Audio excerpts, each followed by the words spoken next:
Hello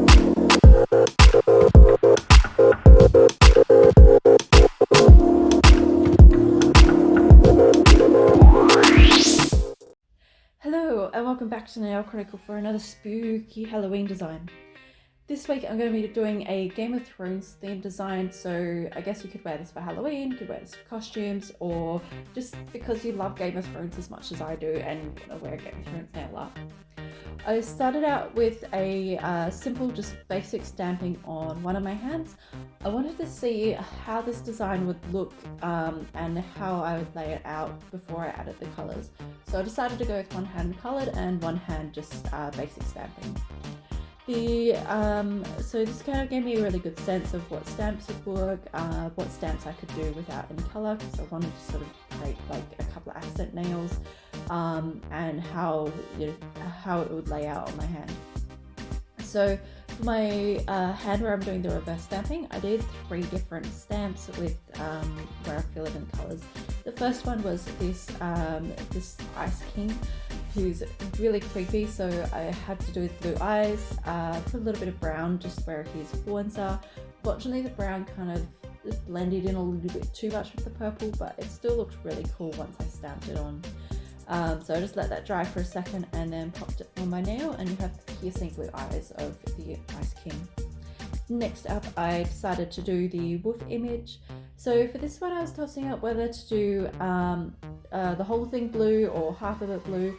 So what I did is just did the bottom bit blue, did his eyes, and then flipped it over just to see how it was looking. Did I want to do a different shade of blue or something else?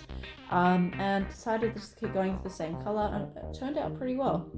The reason I did blue is just because I wanted something that would show up against the dark purple, and also it's probably the best colour I had out of what I've got with me at the moment. So I just filled it in with my dotting tool, let that one dry for a little bit longer because it is the whole image that's wet, and then picked a nail and popped it on. So he landed on my thumbnail. And lastly, I had the bird, and so for this one I wanted something really nice and bright just to stand out and to create a bit of contrast and something different. So I went with a kind of pastel yellow, which against the purple stood out really well. So I was really impressed with how this one turned out, and it wasn't like too conflicting in terms of the colour palette. So I was really happy with this image. So I popped him on the side and then finished up the design with just 2 like cracked glass images.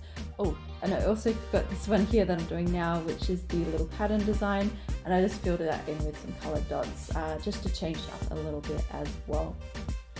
So my biggest tips is just make sure you let it dry for long enough, particularly when you've done a full image. They tend to be a bit, you have to be a little bit more patient with those. With like designs like this where you've got lots of gaps in between, you can probably get away with things a little bit more just because they tend to dry a bit quicker with more airflow going through. So I hope you like this design. Let me know in the comments what you think, and don't forget to hit that like and subscribe button. I really appreciate it, and thank you so much for watching. Until next week, I'll see you then.